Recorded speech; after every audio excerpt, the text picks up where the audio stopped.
He was getting so many holes. He never saw holes that big. That sounded People. Okay, you didn't have to say that. First up, we got the Cardinals. Who's the most overrated player on the Cardinals? This one was one of the hardest ones for sure. me. I ended up going with Josh Sweat just because. Interesting. I don't know. A lot of the players on the Eagles Super Bowl team kind of just got overrated. He wasn't really talked about as this elite pass rusher, and I definitely don't think he's anywhere near that. But his performance in the Super Bowl being so good got him like $20 million per year. I think that was a bit of an overpay. Obviously, you got to overpay for players that are even like pretty good in free agency. But a lot of people talk about him like he's like a game-changing edge for the Cardinals now. Yeah, I ended up putting Dalvin Tomlinson. Main reason being just an overpay, like kind of what you were talking about. Just doesn't make as much of an impact as you'd want for someone getting paid that much money. But it was a really hard one overall. I still like for Josh Sweat, I don't even think it's a bad answer, but I still think he's a really good player. Even if he is just a bit overrated. But as a lot of teams on here, there's really obvious ones. These players are just blown out of proportion. But this one's just not one of those teams. They're a really young team, up and coming team. So there's not, and they haven't been good for years. So there's not a lot of hype around them. And a trend that I noticed while making this list is like all the bad teams. It was really like most of the bad teams. It was hard to find a player because when you're bad, you don't get talked about. So it was a lot harder for those teams. But I actually don't think Josh Sweat's a bad answer at all because he definitely did get overpaid and he definitely started getting talked about way more just because he had a good Super Bowl. So Spencer, who do you think's the most overrated? well, all the people that don't like and subscribe, obviously. Moving on, though, let's move on to the Falcons. I'm guessing we have the same one here? This is probably the most obvious player on the list. It's Kyle Pitts. Yeah, I have Kyle Pitts as well. People are still hanging on to his rookie season, which, yes, it was one of the best rookie seasons from a tight end we've ever seen, getting over 1,000 yards. He had like one touchdown or something, but really good season from him. And ever since, he's just been terrible. Like, after week 13 this season, he was outsnapped by Charlie Warner or whatever his name is. That's crazy. And he's like a pure blocking tight end who's never been good, and he's like 30. And Michael Penix clearly did not like Kyle Pitts. Kyle Pitts threw I think it was his first career pick. Just caught it, tossed it. Could have been a touchdown, actually. It was pretty close. Would have easily been a touchdown. So, yeah. Yeah, that's what I think of every single time Kyle Pitts' name gets mentioned now. I just think about that play. Like, it was literally one of the worst plays I've ever seen from any receiver ever. Obviously, he plays tight end, but he doesn't. I don't think he's ever blocked in his life, at least well. So he can't block. He was supposed to be this elite receiver, this one-of-a-kind receiver. And, we've seen multiple tight ends come over the last couple of years that have just been way better than him at that. And he just really has not improved. In fact, he's just gotten worse and worse since his rookie season. And it's, obviously disappointing because you wanted him to be something that he's just not. And like you said, he just makes a lot of mistakes. There's not, he never really makes a huge impact. Every once in a while, he'll have a huge game, maybe once a season. But even in those games, it just feels like it's busted coverage a lot of the time, or, it was a lot of luck or something. He's not an elite tight end. Like you said, they literally started going at the end of the year to just, we'll just rather at least get some value out of this blocker than running a guy route every single play and giving up, better protection for the fact that he's never going to catch the ball. He almost never catches the ball. He's always the sleeper fantasy pick and never works out. I hope by now he's on everyone's do not draft list. Well, I guess I kind of hope everyone does draft him. It helps me out, but he's just not what we thought he would be. And some people really, really like to hang on to the fact that he still is that, and still, because he is really talented. We're not denying that. It's just that he's not what we were told he is, or what we are told he is right now. So moving on, though, to the Ravens. I wonder if we have the same one here. It's another easy one for me. I got one with Zay Flowers. I did as well. He made the Pro Bowl last year. I don't know how that happened. Barely 1,000 yards, or I don't even know if he got there. Yeah, he was just over. And Lamar is his quarterback. He has no receiving competition. He's in the ideal position to succeed, but he's just not big enough. He's not good enough at route running, not good enough at catching. He's just not really that good at anything. I think he'd be a much better second option to a bigger receiver, so we can complement him. But a lot of people are talking about him like he's a low-end number one. I don't even think he's that. Yeah, I would agree with you. I think he's number 2 at best for sure. He's not a top 32 wide receiver in the league. When we did our list, I don't think he was either of ours. I don't even know if I think he made maybe honorable mentions, but he's just not as good as everyone acts. You brought up Lamar being his quarterback. To me, it's if you're the number 1 in that system, you should have way more production.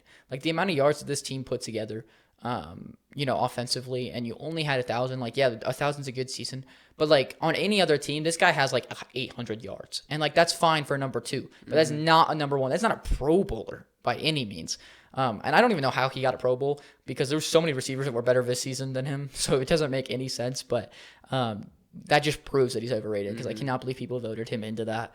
And I just really can't believe that he's talked about like he's, the best receiver from that class, or, a number 1 for sure, or like Lamar has so much help because he's got Zay Flowers. Like, that's not help. That's like having a number 2 guy. Like, I don't know. There's a lot of days where Rashad Bateman's providing more value than Zay Flowers to that team. And I like Rashad Bateman, don't get me wrong, but Rashad Bateman's not being talked about like he's a Pro Bowler or a number 1 receiver or anywhere near that. So there's a reason for that. And Zay Flowers is just extremely overrated right now. One of the most overrated players on the list, in my opinion. Next up, though, another easy one. We're starting with a lot of easy ones here. The Bills. They're not necessarily easy. They have a lot of options. They have so many. Yeah, but it's very easy to find one. A lot of people still talk about Matt Milano like he's in the top tier of linebackers. And he has not played, basically, over the past 2 years. And when he's played, he's not been that good. Because he doesn't play. I mean, I guess, like, that's a fair argument because he doesn't play if he's in those top 10 conversations. But when he plays, he is a top 10 linebacker. So I didn't end up going with him. I went with someone who I think is one of the most overrated players in the league. Same kind of deal with Kyle Pitts, Dalton Kincaid. I mean, this dude had, 400-something yards last season? And we act like he was close to 1,000 for some reason. That's not even half. I've never seen, like, the misconception for his stats as high as it is.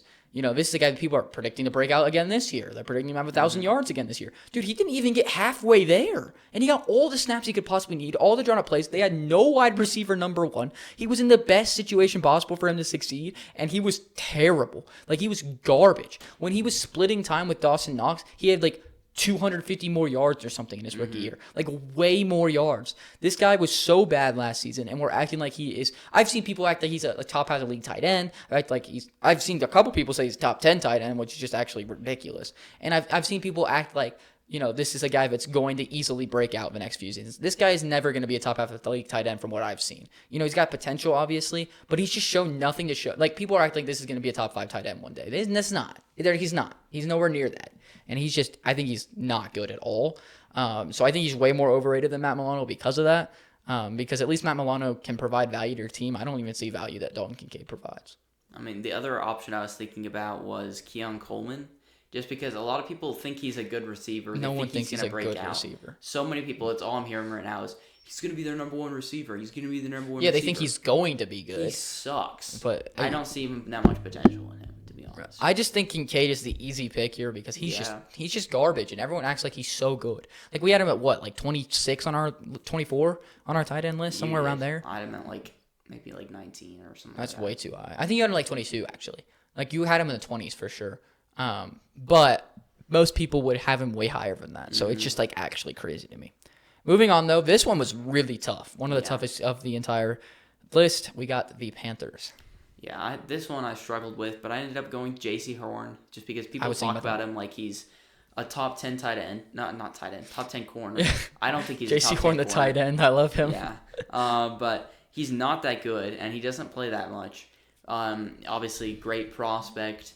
He's shown a lot of flashes, a lot of good signs, but can't stay on the field, can't be consistent.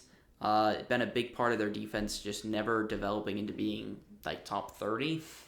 So I don't know, and he's now the second highest paid corner in the NFL. That's the biggest reason I was considering him, because it's just this is a guy that some people consider a top tier corner, top 5 corner, which obviously is just not the case. I do think he's borderline top 10 when he's on the field. However, he's just like you said, he's not on the field that often. And he's a borderline top 10 corner. You don't pay more than Patrick Surtain. That makes no sense to me. You just paid him more than a decoy at the same position. That's crazy. That's very much overrated. I didn't end up going with him though. I ended up going with a rookie actually, which is probably gonna make people pretty upset. Oh my gosh. But I'm going with Tetairoa McMillan here. The reason I went with Tetairoa McMillan is because he went number 8 overall. I didn't even have a first round grade on the guy. I just did not think he was worth it in the first round. A lot of we've seen this story so many times. Big athletic wide receiver. People really love big athletic wide receivers, so they take them way too early. They don't pan out. And, that's just what I expect to happen with Tedero McMillan, especially at 8. It's just way too high. And this is a guy that talked about, like, he's a clear number 1 receiver in the draft. I just disagree with that. Matthew Golden, who went at 22, I think is a much better prospect than that. And I don't see the vision of, wanting this guy so badly. When, all you like is the fact that he's just big and he can move. Like, okay, but like at football, like he only thrives against bad defenses. Watching the film, there's just nothing that stands out to me besides the fact that he's big. And it's not like he plays like a traditional big wide receiver either. So I don't know. It's just not my type of pick. I really hated the pick. I really just not a fan of Tedero McMillan. Didn't have a first round grade, like I said. So a guy who goes in the top 10, but you don't have a first round grade on, obviously extremely overrated. And I figured you were going to go JC Horn, so I decided to go a different direction here and go with Tedero McMillan. I just don't want to put a rookie on this list. Like, that's fair. Crazy. I only have one other rookie on here. He's also like, obviously I like Matthew Golden more. I would have liked the pick for the Panthers more if they went with Golden, but he's more of a still prototypical number 1 receiver, which a lot of people really like. That's why he's overrated. And you said he doesn't do big things that well, but that's kind of what makes him exciting because he plays like a small receiver, which obviously you're seeing as a negative, which I totally agree. Like, it could be a negative. Like, he needs to be more aggressive at the catch point and stuff, but you can see that developing. And if that develops and he already has like the smaller receiver skill set, like getting open, he's amazing after the catch, such a smooth mover, good athlete. If he can like get the catch point stuff down, he's going to be a great receiver. And that's like what people who like him see. I think if he gets his catch point down, he'll be decent. Like, he'll be very good. I think his after the catch is extremely overrated. It's really good. I never saw him do anything impressive after the catch against a school that knows how to tackle. Okay. Literally, like he had 300 yards against what was the school? I've never heard of them. But because we never heard of them. Like that was like almost a third of his yards this season. Like, well, I think is it 3 seasons in a row he's gone over 1,000 or just 2? It's at least 2. I know that. But like he also, he's the only player on that offense. He's getting targeted every single play. And again, he only exposes bad defenses. He gets shut down a lot of the time against good defenses, especially after the catch. So his yards after the catch, I was never impressed by it watching the film. And then you go and you look at he plays like a small receiver. He plays like a bad small receiver. He's not bad. He's a good receiver. Like, coming out of the draft, he's a very good receiver. I would not have taken him in the first round. I'd consider him maybe if I really needed a receiver in the second round. I might have taken him. That's crazy. But I literally think if he's gonna play like a small receiver, then I'd rather just take a small receiver because they're all better at it than he is. But he tries to play like them. No, but you could see a way where he develops into being this good receiver. And you take him in the first round. Catch point or like bad in jump ball situations. We just didn't see it that much. But you're basically saying if he becomes elite at this thing that he's not good at. He's already fine at it, and I just want him to be very good at it. He's like a little bit below. He's below average for his size. For his size, yes. Yes. So if he became good at it all of a sudden after being below average at it, and got better at everything else as well, then he'll become a really good receiver. So I'm going to take that at 8. That's ridiculous. You're taking a huge shot. But he could also work out, and you're going to look dumb. I don't see him working out. Like, I see this as a pick that's not going to work out. And if he's not working out, he's definitely overrated. People are acting like Bryce Young is the number 1 receiver now. He doesn't. He just does not. But you think he does. So I guess Bryce Young's going to be amazing this year, according to you. Did not have a Panthers receiver crack my top 32 or my honorable mentions. Yeah. Was Golden on there? He was like the last honorable mention. I wanted to get to a point where I could mention him. Yeah, of course you did. All right, well, let's move on from the Panthers. We've been on here for a while. Let's move on to one I know we're going to agree on, the Bears. Caleb Williams. Yep. Is there another answer? I was trying People to are going to be really mad about this. Maybe someone in their secondary, like Jaquan Brisker's kind of overrated. Tyreek Stevenson, if people think he should be starting, is overrated. DeAndre Swift used to be overrated. Yeah, that's true. He's less and less talked about, though. Lions. Yeah. But no one cares about him now. He's on the Bears. Yeah, because he sucks. But Caleb's not proven anything. He's made the line look terrible. Won 5 games with a good situation. Now is an elite situation. He better make it work out. Otherwise, I think they should be thinking about moving on after this season if he doesn't make it look good, or at least average. But yeah, this is one of the best situations we've ever seen a young quarterback in. Yeah, like ever. He had for number 1 overall picks, he might have had the best situation of all time, just because they never get good situations because the Panthers made a really stupid trade, and they got the number 1 pick, and obviously that was really good for them. But with one of the best quarterback, this could literally go down as one of the best quarterback classes ever, and they somehow took a bad quarterback. That's what's crazy to me. He could be good. He could turn out well. I don't see him being better than 3 of the guys at least in the class. And to me, I never liked Caleb. Obviously, I've talked about that a lot, but this is a guy that they said was generational. They said this is the best prospect since Peyton Manning. Like, come on. Are we joking? Like, he was bad. They won 5 games with a great team. And this is the best prospect since Peyton Manning. Obviously, we want to give him more time. But we're acting like he's already a top half of the league starter. Like, that's what people are putting on him. And so that's why we think he's so overrated, is because, like, obviously it's okay to give your quarterback time. But one, when you're in this good of a situation, you need to progress faster. But also, two, when everyone, all your fans and all the people everywhere are going to talk about how you're going to be a top 10 quarterback easily this season, then you got to show it. Like, people were putting, like, Nick Wright was putting him as, like, a top 8 quarterback going into the season. Other people were saying the Bears were going to win the Super Bowl. They are saying that they're going to win the Super Bowl now. Like, that is so unbelievably overrated. And I do feel a little bit bad because Caleb Williams doesn't necessarily, like, it's not his fault he's getting so much hype necessarily. But also, like, he's got to play better. Like, he's got to play better if he's gonna be this quarterback. So I don't see him getting that much better. Like, obviously he's gonna progress a little bit, but I think the Bears should start moving on after the season because even this elite situation, I just don't see his problems getting fixed. And I would not be like, I'd be really upset if I was a Bears fan because you could take in, like, a lot of people think Jaden Daniels is generational. You could have taken him in that amazing situation. You could have taken Bo Nix in that amazing situation. Drake May, you think is going to be a top 2 player in the league in a few years. So you could have taken him to that amazing situation. Imagine the difference between that and the Patriots. So it's a really sad sight for Bears fans because, man, you guys are staying in poverty for a while. Next up, though, we have the Bengals. Who do you got? I got Geno Stone. He had like 8 picks, or maybe it wasn't that much, but he's like at least like 7-ish picks a couple years ago, and they signed him to like a pretty big contract. Well, actually, I don't think it was that big because I remember I wanted him. Good thing we didn't get him. I low-key forgot about Geno Stone. Yeah, but people still think he's like a solid safety. He was so bad.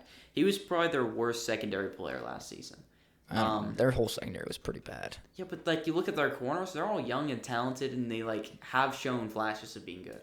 I don't know. What's that one? Whoever the one corner is. Cam Taylor-Britt. Yeah, You should have put him. I know you probably didn't end up putting him on there, but no, I didn't. I was thinking about him, but I don't think he's necessarily overrated. Like, most people think the secondary sucks. Yeah, but most people are like, "Ooh, I like Cam Taylor-Britt. Ooh, DJ." Just because Cam Taylor-Britt made a cool pick against Mahomes does not make him a good corner. Yeah, but that's like the number one most talked about pick. Everybody's like, "Ooh, look at that." Yeah, but it doesn't make him a good corner. Yeah, but people still talk about him. He gets torched a lot. Anyway. Fine. If you want to keep talking about Geno Stone, a lot of people did say it was the system that was terrible for him. That defensive coordinator is now on the Colts, I think. He's not on the Bengals anymore. Maybe he'll turn it around, but last season, that was one of the worst signings in free agency. I would argue that it was the system. Not him making him bad, but making him good the year before. Or 2 years ago, whatever it was, with the Ravens. Because when you get to play on that defense, like, of course you're going to look a lot better and get more picks, too, because you're going to have to do way less as a safety. And so, like, a lot of the time, like, people don't even realize this for some reason, but, like, safeties getting picks is, like, a good team defensive play, in my opinion. A lot of the time. Obviously, there's still, like, amazing defensive, like, safety plays where they get picks. But a lot of the time, the safety is, like, the safety blanket or the deep coverage or, a guy that's supposed to looming over. Like, he's, like, most of the time, a safety getting a pick is, the secondary guy in the zone. You know what I'm saying? Like, he's not on the guy mainly. Like, there's a corner and then he's picking it off, And so I think that a lot of the time, it showcases how good a defense is when your safeties are able to get a lot of picks because it showcases that your pass rush is quick. It showcases that your corners are playing really good coverage, and it shows that your scheme is good. But, like, a lot of situations like that, like Geno Stone, but I think that the Bengals did not have any of that, so it made Geno Stone look a lot worse. And we get super caught up for some reason. Most people get so caught up, which we'll talk about in a little bit later with, like, a different player, but so caught up in picks. We just get caught up, oh, he has this many picks, this must mean he's amazing. But that is not what makes a player amazing. I think it's the most overblown stat in football. Not for quarterbacks, but for defenders getting interceptions. A lot of the time, it does not mean that much. So I think he was always overrated. So that's a really good pick. But I picked Orlando Brown Jr. because I think that he, like, when he signed with the Bengals and stuff, he got paid a ton of money. And everyone acted like he was, like, really, really good. I feel like people still act like he's really good for the offensive line, but he's just, like, not that good at all. Like, I don't have that much to say about him because he's offensive lineman, but he's just, like, And people act like he's, like, a good higher tier offensive lineman. He's getting paid a lot of money, so I don't like him as a player, I guess. Backtracking a little bit, I kind of disagree with your safety take. Oh, that's because you have Xavier Safety McKinney. play over the past 2 seasons. We went from having Darnell Savage and I'm thinking Rudy Gay, but it's Rudy something else. He's not in the league anymore, but he was starting. I don't know who you're talking about. Rudy Ford. Oh. Those were our 2 starting safeties. And Rudy Ford was a little underrated. But anyway, what ended up happening is they didn't do anything. They dropped picks. They sucked in pass coverage especially. And then we get Xavier McKinney, and he's second in the league in picks in his first season with us. With the same pass rush, the same corners, except for Jair played even less. Actually, maybe he played a bit more. Anyway, basically, the same situation, and he got like 8 picks or 7 picks instead of like 2. Yeah, but I do think that, there are exceptions, obviously. But even with Xavier McKinney, like, you go back and watch, most of his picks were just because he was standing in his zone. Like, he made, like, only a couple really good plays.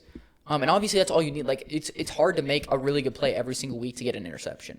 Like, a lot of the time, a really good play is just a knockdown. And that's what made Xavier McKinney so impressive, is he made, like, 3 or 4 really impressive plays this season where he got picks off of it. And that's awesome. He's a really elite safety. We all know that he's an elite safety. However, like I said, like, a lot of it was he was just standing in his zone, like, a lot of the time, and it just got thrown to him. And that is a lot of interceptions, and I'm not saying that's a bad thing, but I do think that that comes from the safety. And like you talked about, we went from 2 to 8, but you talked about how many picks the other guys were dropping. Like, imagine if they didn't drop those picks. They're probably getting close to 8. Well, I don't so know maybe if it we is a dropped scheme. that many. I was just thinking about the Darnell Savage drop in the 49ers playoff game. Well, I would have picked it off. But I still think that, like, I don't know. Obviously, Xavier McKinney is an elite safety, and there's differences between, but obviously there's a huge difference between him and Geno Stone. But like, what I'm saying is Geno Stone looked good because of the system. And that's why he got a lot of picks. Moving on, though, let's go to the Browns. I got Jerry Jeudy. Oh, shocker. He was very productive last season, but he would not have hit 1,000 yards if he didn't have like 1 billion yards against the Broncos when they were playing like the worst corner of all time. He only had to have like 30 yards against us to hit 1,000, by the way. Yeah, but if you take away an entire game, let's just say his best game of the season was not working. His best game of the season. We should just do that for every wide receiver and see what happens. Okay. Yeah. And it wouldn't be that much different. Yes, it would. Okay, their best game. It's just like his was such an outlier, and I didn't feel people talk about him like he's like, oh, the Browns got a number 1 receiver. They need to address other things, which obviously they do because they're the Browns. I don't know why I said that. That's not the first thing I'd address. If you're a good team and Jerry Jeudy's your number 1, that you need to address that. That's a problem. He is not a number 1 caliber receiver. That's not like a huge problem. He's just problem. he's not a good caliber number 1 receiver, but he's like really, really low end. Like, if you had like a really good team, you could still win with him. Like the Chiefs have won with less. He's like in the Cortland Sutton, Jacoby Myers tier. I mean, those 2 players aren't in the same tier, so. What? Like, Jacoby Myers is like 29, Sutton's like 22. 22? But maybe I need to change my Broncos one. But like most people have him higher than that. But I think that Judy's like 20 to 22 best receiver in the league, and obviously that's not like a good tier number 1, but that's still like you can get by. You can like survive with him being a number 1. They don't have any overrated players. That's not like a top. Browns. Yeah, but that's not like the top needed thing in my opinion. I'm gonna go with David Njoku, a different pass catcher. I think he's definitely more overrated out of those 2. He drops so many passes, and it makes me so mad.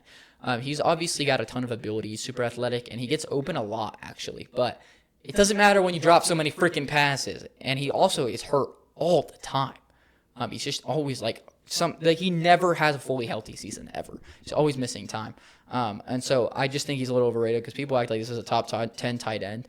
He wasn't even being considered as a top 10 tight end when I was making my list, because he's like, obviously he's not that far behind it. I think I'm at like 14. But I think that people still give him way too much credit for just like his inability some games. Like, he really has games where he has like 3 yards, like, often. Mm-hmm. So like that is not obviously an elite tight end by any means. Yeah, his best games with Joe Flacco, and he's still kind of riding off that. Yeah.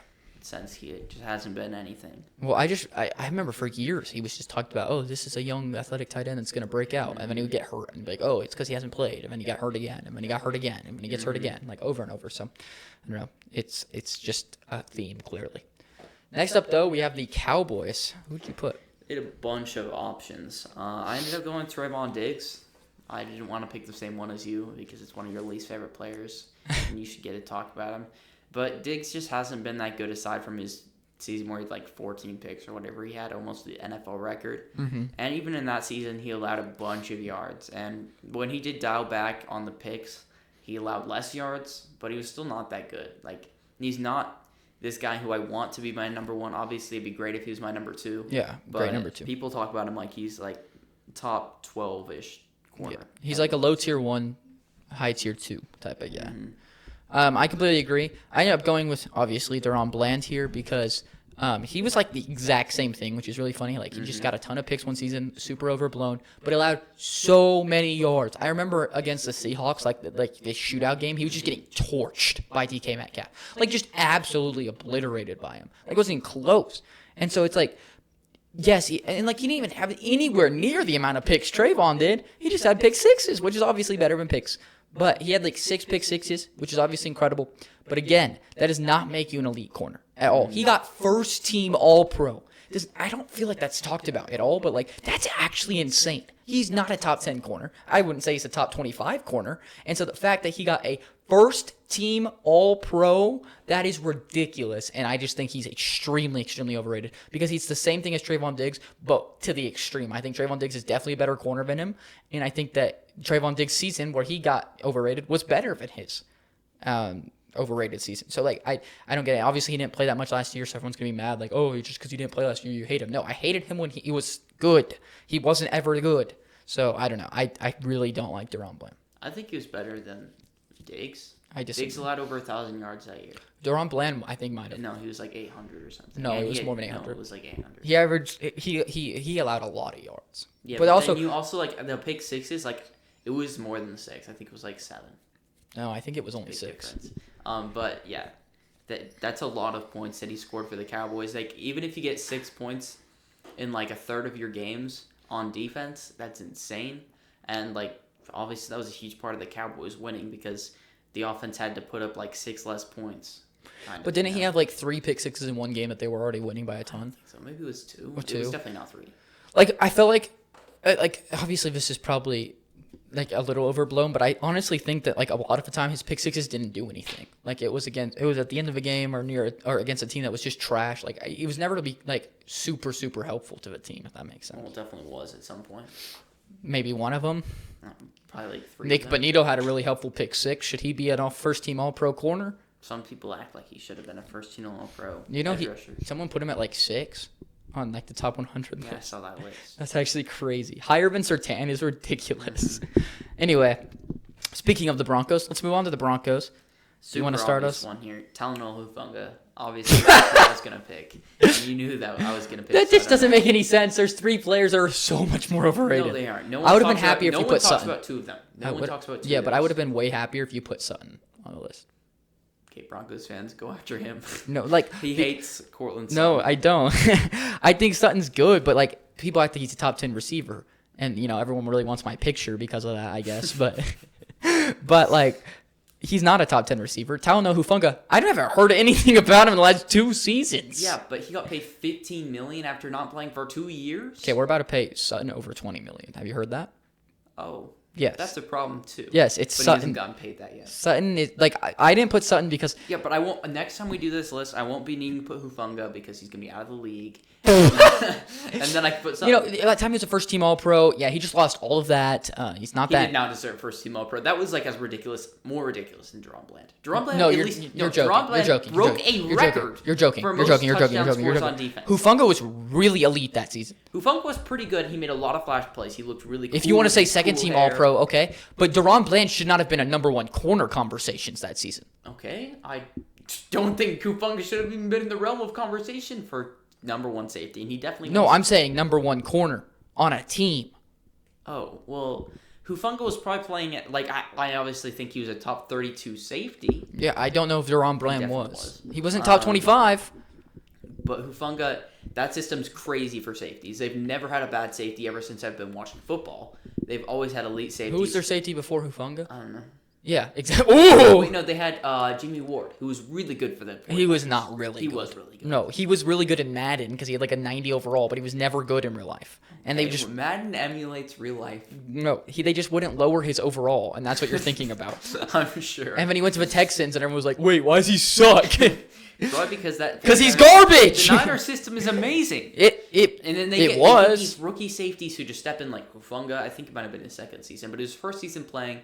Jair Brown steps in his rookie year, looks really good. Mustafa last year steps in, looks really good, better than Hufunga when he was on the field last year. Hufunga has not been good since that one season. And Hufunga's stepping into literally the best situation that he could be in the NFL. I don't care about his situation. I think he's overrated. So he's going to look great no matter what. So I think he'll be even more overrated. So it's just stupid. Okay. That's just a stupid thing to say, though. Okay. I have 3 players because as a Broncos fan, I think I have the right to say who's overrated. Oh my God. Number 1, Mike McGlinchey. He hasn't really been talked about as much recently, but people act like he's still a good tackle. Dude is also getting paid so much money. Like, I think he's like top 5 in tackles or something. No, he's not anymore. It's close. Like, he's up there still. Definitely top 10 in tackle money. And that's Definitely ridiculous. Top 5 in right tackle. That's ridiculous. He's not a top 32 tackle. 100% not. But if you include both tackles. 100%. Obviously. He might be top 50, maybe. Probably. I don't know. Like if he's starting, it means you need to address your right tackle spot, and we're paying him over $20 million a year. Like that's ridiculous. That's insane. He has not been good when Poku. I can't say his full name, so I call him Poku. It's like Podolski. Podziemski.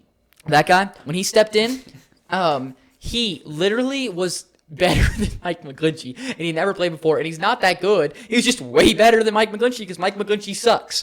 And our line is really good, and it hides him a lot of the time, which is nice, but it's like still he's not good at all. Very overrated. So I put him as like the number 1 guy. I also put Jaleel McLaughlin on here. It's going to make Broncos fans really mad. The guy that's asking for my Sutton picture is going to be like, I love Jaleel McLaughlin. Sorry. Got so much heart. He worked so hard. Just because he's undrafted does not make him a good player. There's a reason he was undrafted, and we're seeing that.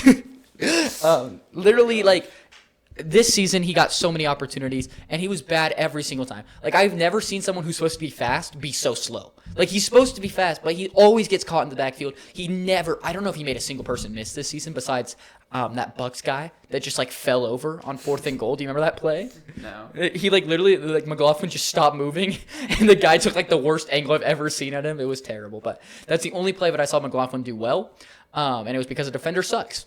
And then in the playoffs, I've never hated a Broncos player more. We have one chance to get back in this game. We're down, I think, 14. I don't even think it was that much. I think we're down. I think it was probably around there. Yeah, 10 to 14. And we're in enemy territory, 4th and 1. Jill McLaughlin has an easy first down. All he's got to do is dive. Decides to walk out of bounds on 4th and 1. Obviously, the game was over after that. What the hell? Why would you do that in the playoffs? Or ever? Ever? Why are you walking out of bounds? Even if you forgot the down, like, yeah, you should still go for it. Dive. It pissed me off so much. People act like he should make the team and easily get snaps this season. Dude, we have Dobbins and Harvey. I'd rather play Estime over him. I'd rather play Blake Watson over him, who's on our practice squad. I'd rather play Tyler Bidet over him. Like, I just cut him, please. He's so bad. Obviously, I don't think he's that overrated in the broad spectrum, but he's just so bad I wanted to bring it up, even though non-Broncos fans are probably not going to be aware of who he is. And then my last one I said was Alex Singleton. Another one's going to make people mad. I know he's a great guy, but that does not mean he's a great football player. Drags up a lot of tackles, and that's because he's always behind the play. He gets targeted. I've never seen a middle linebacker be like the focal point of targeting in offenses, but we've been terrible against running backs out of the backfield for years because of Alex Singleton. We've got a lot better this season. I wonder why. Maybe it's because Alex Singleton was hurt for the whole season. By the way, you want to know the game we were worst at it? The first game of the season when Alex Singleton was playing. So, like, he's just really, really bad at pass coverage. He's terrible in run support. He always misses tackles. And, yes, he does have some of the highest tackle numbers in the league. You know what other stat he's the highest in the league at? Missed tackles. He's number 1 in the league. So, yes, he's very gritty. And I think he's a good second middle linebacker because he can pump up your team and he's a gritty player. But now he is, which is great. But people still think, like Broncos fans 2 years ago when we were with Russ, Literally, we're talking about him like he was a top 5 middle linebacker in the league. Like, I'm not kidding because he was top 3 in tackles. And it's like, bro, that does not mean anything. Well, the Colts guys always have like number 1 in tackles, bro, and they're not top 5. Even like, the safety, yeah. Whatever is Nick Cross. Yeah. So like, I don't know. Obviously, I'm going on a big rant here. I'm sorry if you don't even know who these players are. Hopefully, you know who Alex Singleton is and Mike McGlinchey is. But I feel like more people want to talk about McLaughlin than Singleton. Singleton's irrelevant. No, I don't. I guess this year because he was hurt, but I don't know. People really liked him the year before, and so anyway, I just want to go on a rant because these players are the most overrated on the team by far. Hufunga's not. He hasn't even like got talked about, so I don't know why he's so overrated. But these players have just been bad for us the last few seasons. Moving on though, we got the Lions. Who'd you go with here? This was tough for me. I was between two who are somewhat not incredibly overrated. It was really hard. I ended up going with Kirby Joseph. He's the number 1 highest paid safety in the NFL, and he is not the best. His play style was literally just being a ball hawk, and he did that. He did a really good job at that. But like, it's not like if a great safety who's like a hard hitter, smart player who doesn't miss tackles is getting all those interceptions. That's amazing. But if you're like, if he's not getting picks, he's not in the league basically. Yeah. If he had 0 picks this year, he would be garbage because that's how he plays football. The other guy I put down was Jack Campbell. I think people talk about him like I've literally seen him in top 10. Like, yeah, he's so not many. top 10. And people are like, oh, he's the next up-and-coming linebacker. It's kind of like what I heard from Devin Lloyd his first couple seasons. Except he's not athletic. I mean, he's somewhat athletic. Jack Campbell's like the most average linebacker there is, and that's what he's going to be his whole career. But he might not be the best linebacker on his own team. Yeah, I don't know. They're both good players, just not elite like people talk about. Yeah, I actually also went with Kirby Joseph, which is probably going to surprise you. But reason being, I think that, I'm keeping up with the same standard of picks don't mean that much to me. I want you to provide value in other ways. The reason I think that it's a little bit different for Kirby Joseph is because I still think he's a good player. It's kind of what their team needs from him, if that makes sense. It's like the role that he provides for them, and they have a way of, Brian Branch plays just amazing in so many different roles, and I love Brian Branch, but him comboing with Brian Branch really helps him, I think. If he was like, the safety on the team instead of being like part of a safety duo, I think he'd look a lot worse because he'd be required to make more tackles and help more in run support and play more cover or like one-on-one coverage or, you know what I'm saying? Like other roles that he can't necessarily do, but when he's so good at being a ball hawk, like you were saying, like he's elite at that. Which is why he was so good this season at that. But I just think because of a situation, again, he looks a lot better, and people are overvaluing being a ball hawk. Like, yes, it's helpful, but you have to be in such a specific situation to make it work. And I also think that like you need other things in most situations. So I end up putting him as well. And he's just a dirty player, so I want to throw him on here because I don't like that he's dirty. Player in the league. Like he just loves tearing people's ACLs, and I don't like that. So obviously I want to throw him on here. Next up, though, we have the Packers. I'm guessing you have a few players you want to talk about. Rashawn Gary. He's the most overrated. I consider him. He's in top 10 still. Like I'm not. I try to tell you that. That feels like a joke to me. It is a joke. I'm obviously caught up with the Packers. I feel like he should have been well out of top 10 conversations before last season even started, and that should have been 2 seasons ago. Before 2 seasons ago, he was good. He was good before he tore his ACL, and then maybe it was last year. He wasn't top 10. Edge rusher. There's a lot of good edge rushers right now, so I'm not thinking about back then. Definitely at the level he was playing at like back then, he would not be top 10 right now, if that makes sense. I know he came back from his ACL tear or whatever he tore, and he was good for like 2 games, and ever since he's been garbage. He's never had 10 sacks in a season. No one talks about that. It's like his best seasons are 9.5, 9, and yeah, he's been good at pressures, like not last season. I'm saying like when he was good. Now he's just washed. And he's still a good run defender, but that's not what you want from your number 1 edge rusher who's supposed to be like actually rushing the passer, especially for the Packers who they hired Jeff Hafley. He loves man coverage, loves blitzing every play. We were like 31st in blitzing because our corners are so bad. So we're kind of expecting our edge rushers to pick up the slack and rush the passer, which we somehow had a lot of sacks, but our pressure rates were terrible. Rashawn Gary's pressure rates were terrible. Obviously, Kenny Clark's the other answer. He's also garbage. I think he's our second best interior lineman, and that's after we lost TJ Slayton because I think Carl Brooks is better. Yeah, he's not good either. He has one good game every year, and whenever he plays Garrett Bradbury, I don't know why. He's so bad. People still talk about him like he's amazing. Yeah, those are the 2 obvious answers. Any other Packers you want to shout out? Keyshawn Nixon. He's not overrated. People talk about him. He's terrible. You should talk about him. You shouldn't. He shouldn't be on a team.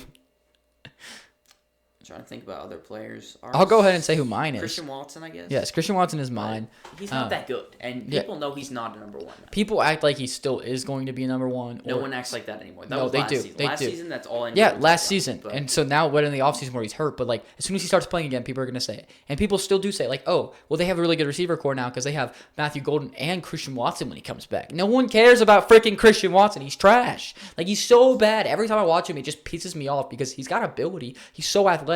But if he could catch and was smart, he'd be like a top 10 receiver maybe. Well, because he's got ability and he's athletic. And confidence. But this is what people do all the time. They're just like, oh, big athletic. That means he's going to be good one day. No, it doesn't. Most of the time, they don't work out. And there's a reason for that. And it was with him. That's the exact same thing. I do not like him. He's not a good player.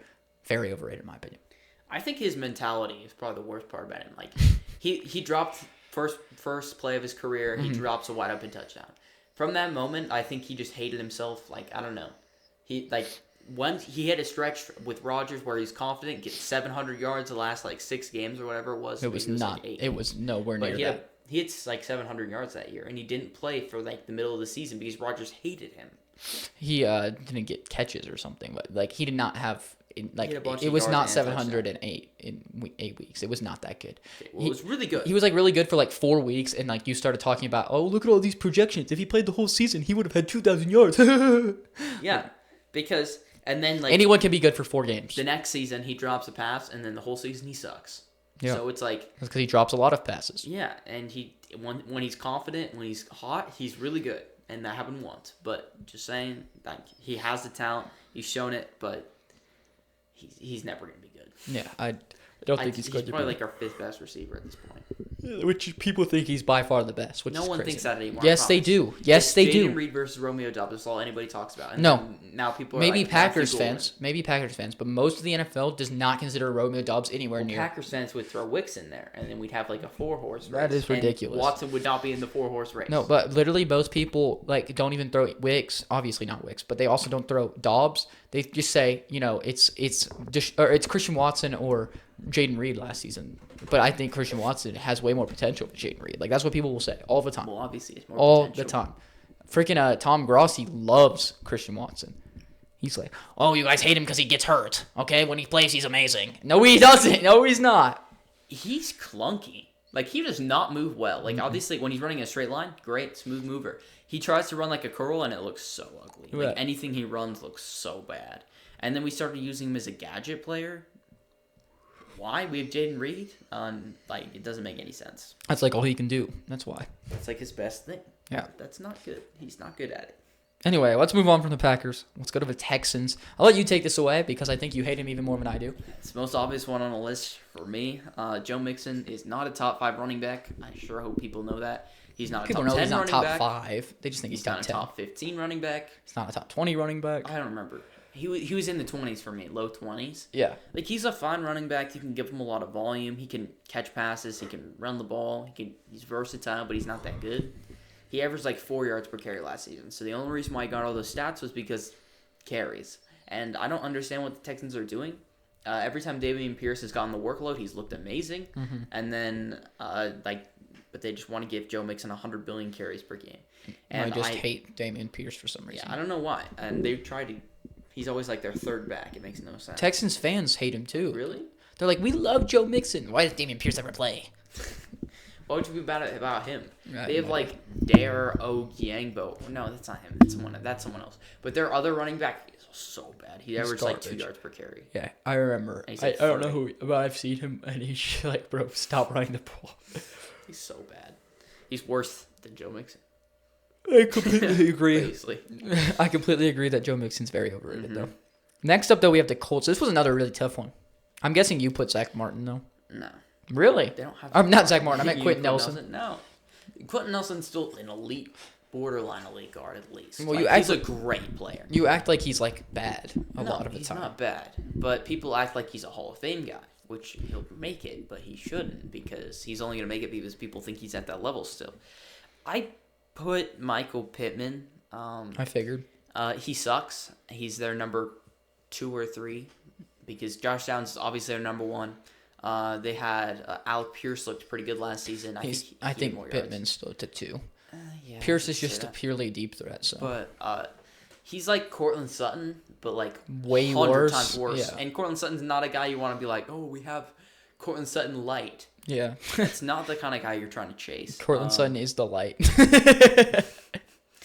Yeah, he was good like 3 years ago. He was fine, and people still act like he's fine. I thought about Zaire Franklin. A lot of people talk about him like he's amazing. He gets all the tackles, and it's definitely a Colts thing because they had Shaq Leonard, who also had the same thing, and then now they have Nick Cross at safety. I don't know how that works. I don't know what they do, but I they really want to watch their film now. Yeah, like just because they just get a billion tackles. It doesn't make any sense. Maybe it's like they're purposely allowing yards or something. I don't get it. It doesn't make any sense. But yeah, I just like you can't just get tackles and tell me you're good from that. I went with a different player because I just feel like there's not very many overrated players on their team. So I was like, who can I go with? I went with the player that's probably going to make people upset, but I went with Anthony Richardson. No, he's not overrated. The reason people being, think he sucks. One, I don't. A lot of people still think like he's got a good chance to be a guy. No one thinks he's a good chance. People think no, he's people a do. Chance. People are like he just hasn't played enough, or he just needs to play more, or it's the system's fault. Like no, he sucks. He is. Like, what people aren't acting like is this is the worst quarterback I have ever watched play. That's not true. It is. Dorian Thompson-Robinson last season is the worst quarterback I've ever seen. Okay, one of the two. He's bottom 2 then of all time I've ever seen play. Nathan Peterman? I'd rather watch Nathan Peterman. No. The only thing this guy can do is run. He is the worst passer I've ever seen. He's a really good worst passer I've ever seen play football. Dorian Thompson-Robinson. It's close. It's not close. It's close. It's and Dorian Thompson-Robinson's arm is like, 3,000th of Richardson's. And Richardson's still close to him. Like, Richardson is so bad. His completion percentage last year was like 48. It was 49. Oh, it's below. Dude, as a Colts fan, you're watching the game and you're going, oh, well, he's throwing the ball. Let's flip a coin to see if it'll be completed. And more times than not, it won't. Like, that's crazy. He had a lower completion percentage behind the line of scrimmage, but he did 50 yards downfield. That's not because it was a good completion percentage downfield. It's because he can't throw a screen. Wait, that's actually a stat? Yes! When you said that before, it sounded like you were like... No, that is a real stat. Interesting. He is so bad. And so the only reason I put him on here, obviously he's not like hella overrated because no one thinks he's like elite or anything or good, hopefully. But people still think he's got a chance. And he was drafted at 4 and like all these things. No, he doesn't. He's going to figure, like his first season, he had like a 6. You're right. If he figures out how to process, not check himself out of the game, throw the ball accurately, throw the ball behind the line of scrimmage, read the defense, play quarterback, then yes, he'll be great. No, but he has not played very much in college in the NFL. Like he still has a chance. No. I obviously am not betting on that. He is the worst quarterback I've ever watched. That is supposed to be a quarterback. Dorian Thompson-Robinson. That is supposed to be a quarterback. No. He's been in the league for like 3 years somehow. Yeah, but he wasn't like... He made the roster. What I'm saying is Richardson was a top 5 pick. I have not watched a quarterback taken in the first 3 rounds that was worse than him. Sam Ehlinger was pretty bad. Actually, he had some good time. Yeah, I honestly think Sam Ehlinger did more for them. Kellen Mond. He's 100% worse. He's really bad. Anyway, that's my Anthony Richardson rant. Let's go to another quarterback. I know we both have the same quarterback here. Let's go to the Jaguars. Well, I mean, obviously. What do you mean, oh? Obviously, Trevor Lawrence. Okay. So overrated. I know a lot of like normal fans don't think he's overrated. Like don't love him. I mean, but the analysts it's crazy. It's like they're paid to say it or something, man. Yeah, like. Oh my gosh, this guy's got so much potential, or oh my gosh, he's shown so much, which is just wrong. He has not shown anything since he was in college, and I don't even think he showed anything in college. I didn't watch him in college, but I did, and I did not like him. It's the same thing as Caleb. Like he's the exact same thing as Caleb to me. He's a lot bigger than Caleb. What I mean is and they don't play similar. No, what I mean is like super overhyped. Both were said best prospects since Manning. Then they came out, looked bad. Oh, it's because of a team. To be fair, they were in a fine situation. It was because of the team at first. Like his team sucked. Like now he's in a really good situation. Yeah, I understand. This is his first time in an above-average situation. Last year was obviously Caleb's was even worse. Thomas. But like the analysts are like told because he got so much hype that they have to believe in him or something. Like it's ridiculous. Well, this season, if he's not above average, he sucks because he now has the number 2 overall pick in the draft, who they picked to play mostly receiver. So basically. He didn't get overdrafted because he plays both sides, because they think he's that good at receiver. They have Brian Thomas Jr., who's a top 10 receiver. Already. And then they have a fine offensive line. Like, it's obviously below average, but it's not unworkable. And Tank Bigsby's, Yeah, Tank Bigsby's okay. Like, he was efficient last year at least. If they gave him more carries. He has a fine situation. They drafted a running back too, I think. Yeah, they got. But someone bad, right? The fast guy. They got Tootin. That's right. Yeah, everyone thinks he's gonna break out. Why? I think the third running back on the depth chart is gonna be really good this season. It's freaking ridiculous. Anyway, I also put T-Law. I think he sucks. But you said everything that I wanted to say, so. Sorry. What? No. It's great. Let's move on to another quarterback. I've got quite a few quarterbacks in a row here. Let's go to the Chiefs. I had to do Mahomes. I was trying to find a different player just because he's obviously a great quarterback. Like, if you're talking about, like, all-time, like, accolades. Oh, yeah. And, like, but recently, not been that good. Especially, like, that Super Bowl was so bad. It's one of the worst performances I've ever seen. Yeah, easily. Easily the worst Super Bowl performance I've ever seen. Yeah. It's not even close. That's the worst one since I've seen. The worst playoff? No, not the worst. That's the worst quarterback performance I've seen in a Super Bowl since, Mahomes against the Bucks. 100%. No, it was way worse than that. Yeah, and it was the worst one since that is what I'm saying. Well, it was worse than that. Well, like, it was the only, like, terrible one since probably the worst one since, like, someone who played since in the ever. 90s. Probably since ever. It was so bad. He made his team lose. Yeah, like, he cannot play under pressure, even though it's kind of supposed to be his thing. Like, everyone acts like he can. Yeah. Obviously, Super Bowls, so he goes every year, basically, but it's his team. It's Andy Reid. It's everyone, and he's a fine quarterback, and he's obviously, like, accomplished so much, but it's like, especially, like, in the regular season, he had, like, 28 touchdowns, like, 15 picks, and that was heavily made up for by, like, the second half of the year. At the beginning of the year, he was absolute garbage. Terrible. I completely agree. Put Mahomes, obviously. I don't know why Andy Reid doesn't get more credit. This is clearly the scheme. I feel like people just forget this, by the way. This team was really good with Alex Smith. You know they made the AFC. They made the AFC Championship with Alex Smith. When? Like, what year? I don't know. At one point. At one point. Well, that's not the same team, though. Right, but, like, with Alex Smith, they were winning 11, 12 games in a season. That's a good football team. That's a good freaking football team. And obviously, I'm not saying Alex Smith is as good as Mahomes in his prime. Mahomes, 2018 was ridiculous. It was ridiculous. But he's not that player anymore. And people are just not willing to let that happen. Like, Brady got the same hate. No, he didn't. People hated that Brady won because Brady was good and elite every year. And he kept being elite till he was like 45. And that's what pissed people off. The thing about Mahomes is he's falling off by 27, 28.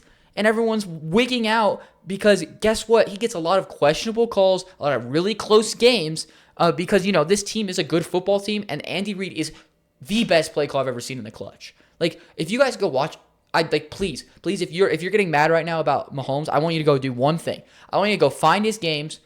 Go watch the Bills game in the playoffs. Go watch this season against the Bucks in overtime. Every single time that Mahomes has a chance to go down and win the game, in overtime, at the end of a game, and you're like, oh, Mahomes is just so clutch. I'm going to go watch and see how many of those plays Mahomes took over 1.5 seconds to find his, to throw the ball. Because almost every single play, Reid pulls out and says, get rid of the ball immediately. And that's not the quarterback. And yes, I think that, like that's fine. Like, if it works, obviously you should go for that. But, people like Bo Nix get so much hate when they go to their first read, right? Check down Merchant. When the game's on the line, I've never seen Mahomes go to a second read. Almost ever. And that's not him at all. And so I think that he's extremely overrated, especially right now, where he's borderline not even top 10 right now. Like, on the field. Like, obviously, you put him higher, you said, because, of his name and his respect and stuff. But, like, if you're talking about a quarterback to play one game right now, I'm not taking Mahomes. Not even close. People still act like he's the best quarterback in the league. He's not even the same realm as Lamar right now. And I think you would agree with that, right? Yeah. I don't know. It's just extremely overrated, and I hate it because, as a Broncos fan, it's one thing to have to play him twice. It's another thing to have to hear about him every single week. Anyway, let's move on from the Chiefs to the Raiders. I have another quarterback here. Me too. They don't have any overrated players. Like, there's none you can find besides him, in my opinion. Yeah, I agree. So, obviously, Geno, he's not that good. I heard someone the other day saying what he's shown over the past 2 seasons is that he's easily a top 10 to 12 quarterback in the NFL, and it's not even like negotiable. And I'm like, That's insane. Okay, now he's Not more overrated than I negotiable? thought.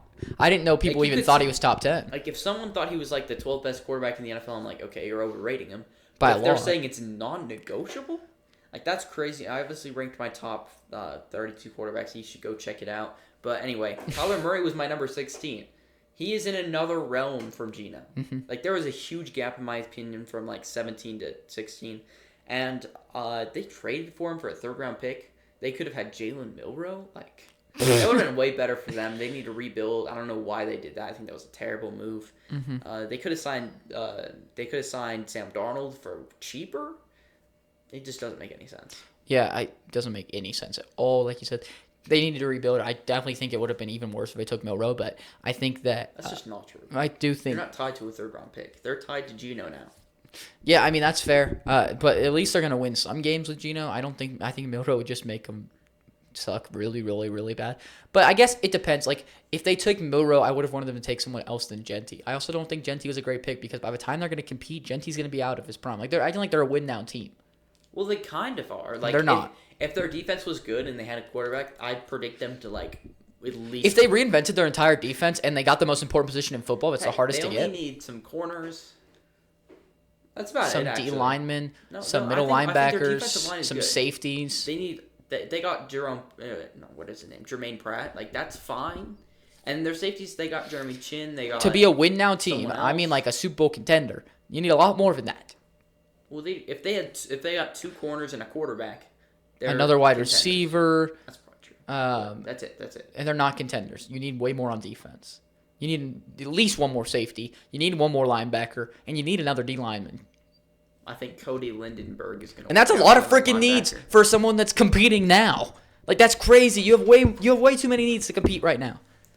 You're not good enough. Eric Stokes is he still number 1, or do they sign somebody? It depends. But They signed did not somebody, sign didn't they? anybody. No.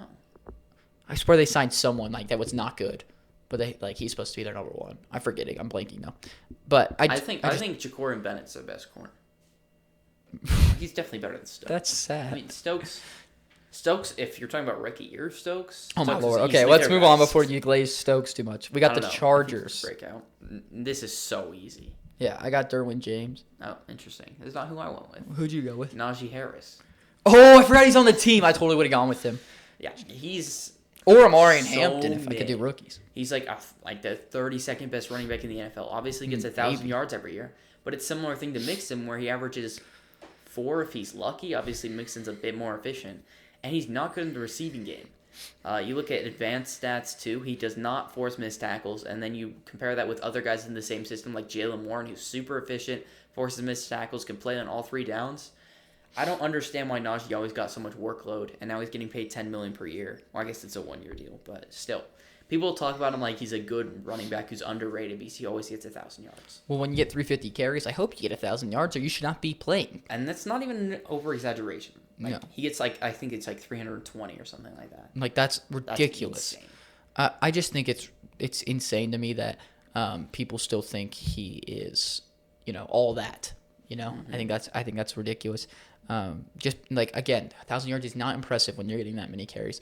I think both their running backs are extremely overrated, and I think they're going to have a really tough time this season. I think Hampton's going to be good. I don't think he'll be great. Obviously, I don't Well, think people was think worth he's the first round. people pick think he because was a good running close to back's not Vatira great. Genti. He wasn't. I've saw multiple people say he's better than Genti, so definitely a bit overrated. But obviously, you want to limit as many rookies to put on here. I only put 2, but Najee was Have definitely. you said your second one yet? No, it comes towards the end. But I think that Najee is definitely a really, really good pick. So are you gonna talk about your pick? Yeah, I mean, Instead of glazing my he pick. used to be really, really good, like elite. He's just kind of gotten a little bit worse every year. It kind of feels like, and he gets less and less talked about, which is good. But people still act like he's like top 5 safety, a really elite safety sometimes, and he's just not that anymore. He's like a fine safety, but like he's nothing like crazy or anything. I think he's a number 1 safety. I think his highlight play in the But- last 2 seasons or 3 seasons was picking up Travis Kelce It's and the body only play slamming. you think about. Yeah, so not anything crazy. Next up, though, we have the Rams. This one was so hard. Tyler Higbee. Who talks about Tyler Higbee? Did you put someone else? Yes. Hey, guys, in the comments, can you guys let us know if you think Tyler Higbee's a top 28 I've tight heard end? so many people say he's a. You had him in the top 28. Oh, sorry, top 25 tight end? You might have had him in the top 25. No, I have don't been think I 24. did. No, I don't think I did. Anyway, people act like he's a good tight end. Like people are like, ooh, he's underrated. Ooh, he's been starting his whole career. Ooh, he's never had 600 yards in a season. Oh wait, just kidding. No one says that. He's the most fine tight end of all yeah, time. but he's the guy. He should be in like the Will Dissly thing where he just gets bounced around. He's definitely better than Will Dissly. Not good. He's way better than Will Dissly. He is not good. He's never good. I think Colby Parkinson might have been better last season. Oh my lord, that's just not Dude, true. Higbee was so bad. That's just not true. I can't wait till Terrence Ferguson becomes an elite tight end underneath him.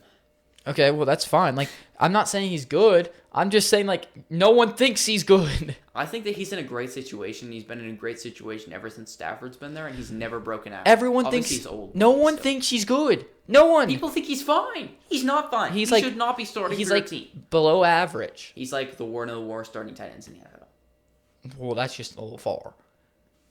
There's a lot of bad starting tight ends. Yeah, I don't know. Like it just overrated.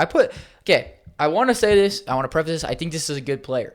I put Braden Fisk on here because I think that he's a little bit overrated because of his sack numbers. And he ends up getting a lot of sacks, but his pressure rates, his advanced analytics, which I think are way more important than sacks, are just not there. But he still does make a big impact. He's still a really good player for the Rams. However, he's just not he's nowhere near like a guy like Jared Verse. Obviously, play different positions, but it's just like at skill level. And I just think that he is I could not find anyone I think is overrated on this team. Mm-hmm. This is just such a well-rounded team. So I just ended up going with him because I would like to see him get a little bit better in the advanced analytics. Yeah, I mean, you could also mention Blake Corum. No, he's not overrated. Who talked about Blake Corum last year? Anybody? A lot of people liked him coming out of the draft. Yeah, I don't think anyone talked about him at all last year. And I think he would have been fine if he got opportunities. So you're not going to get them on the Rams. Yeah. Especially once Jarquez Hunter comes in. No one cares about Jarquez Hunter. I do. He might not play a snap this year. He will. You play one? Nice. He's going to get 400 yards this year. What? You do not think that. Blake Corum's going to get like 150. Okay, let's move on to another one of the easiest ones, the Dolphins. It's Jalen Waddle, obviously. They don't have any. People are going to get pissed at this again. Yeah, well, they don't have that many overrated players. But Tua, he's so overrated. You can consider Tua, obviously, from the quarterback, keep 4, cut 4. Obviously, I was going to cut Tua. Anyone with a brain would. I don't know why everybody was like, Tua's not bad. Well, Tua's good. They'll keep cut 4 wide receivers where I said Waddle's overrated. Everyone wigged out too. Yeah, I don't get it. Obviously, Jonnu was in the consideration. What? Just kidding. I just wanted to see reaction. There's just not that many overrated players. Their defense is absolute garbage. No one's going to be overrated over there. And on offense, you're either their only good player, they're Tyreek Hill, or someone else. Yeah, I wouldn't say Tyreek Hill, but Tyreek Hill's. I don't know. People don't talk about I need to watch him this year. It's so hard. I just feel like we need to watch one more year of him before we decide. Waddle? On Tyreek Hill. Oh. Because he's difficult. It's just a weird player. But Waddle's obviously Waddle had overrated. 700 yards last year. He was not good. Dolphins fans don't even like him that much anymore. But they definitely do. No, Dolphins fans love him. Everyone around the Dolphins loves him. But I feel like Dolphins are like, yeah, he doesn't ever get on the field and he's got ability, but he doesn't really do that much. It's like, yeah, that's exactly the problem. He's just not that good. He's a number 2. He's not a number 1. People act like he's a top half of the league receiver. That's just not even close to what he is. So definitely overrated. Next up, though, we got the Vikings. I'm guessing we put the same guy. Easy peasy. Byron Murphy. That's who I put. He's so bad. He is. How do you make the Pro Bowl, man? Because he had picks. I hate that people care about picks so much. Yeah, he allows so many yards. He gets cooked by terrible receivers. He allowed over 900, right? Yeah, something like that. He was second. He was definitely top 3 for most of the season. Yeah. I don't know if he ended up top 3, but yeah, I don't know. I don't know why people have liked him his whole career. He was mid on the Cardinals. Now he's on the Vikings. He's bad. Yeah, I don't like him. Mid, I guess. There's literally nothing else to say besides he's just one of the most over players in the league. Mm-hmm. Should not make a Pro Bowl. Not even been close to it. I don't want him to be anywhere near my number 1 corner spot. And he's allowing some of the most yards in the league. That proves that he should not be number 1 corner. I'd be fine if he was my number 1 corner. That's really sad. I think that that's one of the biggest weaknesses on the Vikings defense. Mm-hmm. They need corner. Moving on though, I guess they could be. Oh wait, no, sorry, I was about to say something really stupid. Going. Well, everybody knows what you're about to say. What? Justin Jefferson. Oh no, that's not what I was about to talk about. But I do think Justin Jefferson's overrated. Moving on, though. Patriots. Who you got? Ramondre Stevenson. That's a bit Interesting. Of a weird one. They don't have any players that are actually. There's a better one, maybe. Yeah, he's probably who I'm gonna say. Yeah, well, I'll talk about him after. I don't think you're gonna say him. But Ramondre, people act like he's a starting caliber running back. I guess maybe he was top 32, but he's very back end. He sucks.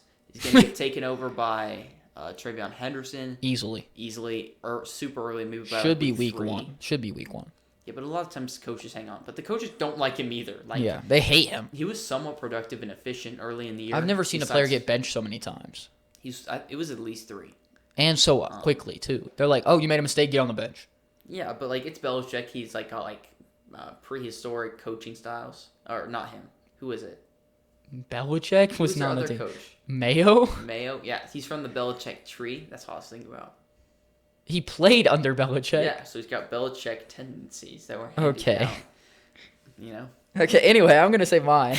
Mine was Stephon Diggs. Oh, that is not who I was getting at. Because people still think he's like a really good receiver, number 1 receiver. I don't think he's number 1 for sure. People still think he's a top 20, 25 guy.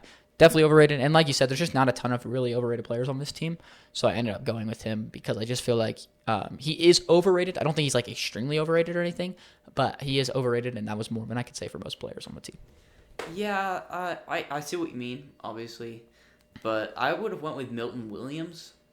I guess he was a got guy who's overpaid. been so underrated for like 3 years. And I don't understand, but I feel like even on their Super Bowl run, I didn't hear much about him. And then all of a sudden, he hits free agency. This is one of the top free agents. Everybody wants Milton Williams, and everybody's like, It's the same thing as so Josh elite. Sweat, low-key. No, it's not, though. Well, it's Josh Sweat worse, turned it on but in the playoff run, and he was elite in the Super Bowl. Milton Williams, he's a top free agent. he just came out of nowhere. Cardinals and Panthers like, ooh, let's pay him $25 million. And then everybody's like, dude, he's going to get $25 million. So underrated. He deserves that. And the Patriots are like, let's throw even more money at him. Yeah, it's way too much money. Yeah, but he's a good player. Been underrated his whole career. Then randomly becomes overrated. I don't get it. It's a good pick because of the fact that he's getting paid so much, but People also talk about him like he deserved that. And like it was a good signing. moving on to the Saints, another tough one in my opinion. Easy one. Is Alvin Kamara. Oh my lord. He's not good anymore. No one talks about him. Yeah, I but think he's right where he should do be. talk about him. They talk about him as like a top 16 guy where he should belongs. He's not top 16. Oh, he's like 32. He's like 25. That's ridiculous. He is an inefficient running back who's like not shifty anymore. He's old. Like obviously great career, and obviously he was good, but now he's old. And I think it's almost like I don't even know if he was that elite in his prime. Like He almost had the best rushing season of his career last year if he didn't get hurt. yeah, He would have. okay. Aaron Jones has had the best rushing season of his career Okay, and Aaron Jones was in the best situation of his career. when he had Sam Darnold. Yes, he was getting so many holes. He never saw holes that big. You know that sounded. People. Okay, you didn't have to say that. But when he's able to be that close in rushing yards, like the best in his career, when he was in the worst situation in the NFL, like so That's not bad. true. For a running back, Not yes. for a running back. Yes. Their interior is not bad. Okay, but I would disagree. I'd say their interior, like it being better than some other people's, it's outweighed by the fact that Bub Means was playing, that Spencer Rattler, Jake Hayner are playing. That there is no threat. There's zero threat of throwing. You could put one guy playing defense in the secondary, and I'm pretty sure you'd stop him. They put 8 men in the box so much. I've never seen it so much. So I think that he had such a tough time, and he was still more efficient than Najee Harris, which is just sad. I mean, I think Dante Pettis played snaps this year for them. He did. He played against us. That game was so sad. They rolled out the most high school wide receiver lineup I've ever seen in my entire life. I'm wondering why Equanimous St. Brown didn't play much. He was on their team? He didn't play at all. Yeah, I don't know why. Maybe he wasn't on their team last year or the year before, but I feel like he was. I mean, he would have been at least He should have been their number one. Yeah. That is so sad. He showed flashes on the Packers. I ended up saying Jawan Johnson. You overrate him. You're the No, one I overrating. know. You're the problem. No, wait, whoa. He was so high on your rankings. No, he was not. The reason I put top 10. No, go check it out. It was top 25. I think I'm like Easily 27. top 25. No, It was easily it top was 25. lower than that. But my point is that Jawan, the reason I put him on here is the same thing that we've been going with a lot of this. It's just being overpaid. And he was definitely overpaid. Foster Moreau performed basically as good as him last year. Foster Moreau did so good for being like Yeah. On their depth chart, the third tight end, but basically the second tight end. But he's I think he's got more to progress, and I think he's a fine tight end, but I do not think that he is worth the money that he was paid. It's weird that people talk about Taysom Hill so much as being overpaid when they're making the same amount of money, and Taysom Hill is like the best gadget player, one of the best gadget players we've ever seen, basically. Yeah, I don't know. It's weird. Anyway, let's move on to the Giants. This one was also easy for me. Yeah, I know who He's you're been going to say. overrated for 4 years. He was not talked about last year. He was bad last year, and no one talked about him. Yeah, wonder why he was bad. Because he's always been bad. Okay, so he's not overrated always anymore. He kind of still is. People still act like he's a good edge rusher. Like people. How about you say who it is? Yeah, Brian Burns. Yeah. There are other edge rusher I guess you could also talk about. He's gotten. I don't even know if he's gotten 10 sacks. He's in that similar. Brian Burns, he definitely did on the Panthers. I don't know. He was in that similar thing to Rashawn Garrett, where people were like, "Ooh, gets some pressures and he's a good run defender." But he was never as good as Gary. And then, well, obviously now I think he's better, but that's because Gary sucks. Yeah. And he's never been elite. And I don't understand why they traded for him and then paid him like $35 million or whatever they paid him. That was insane. That was one of the worst things I've ever seen happen. And people especially thought he was now because they thought he was good. They'd be chilling if I didn't trade for him. Like taking Abdul Carter this year and stuff. It was a stupid trade now. Like really stupid now. It was always stupid. I put Thibodeau. I always say his name wrong for some reason, but mainly just because people still think like he's really good or has a lot of potential to be really good. He's fine, but he's really being held up by the fact that he had back-to-back 10-sack seasons that were all luck. His advanced metrics are some of the worst for a guy that's ever had double-digit sacks, and just like he's never making an impact on the field. He just sometimes lucks into a sack. Maybe because of Sexy Dexy, he picks 3 guys, and then all of a sudden he gets a wide open lane. Yeah, so it's like, I don't know. He's very overrated. He doesn't do anything for their team, in my opinion. Abdul Carter, like people are kind of worried, like, who's going to play where? How are they going to fit all these edge rushers in? Abdul Carter's playing. Abdul Carter's just going to play every single snap, and they'll switch the other 2 guys off because they're not that good.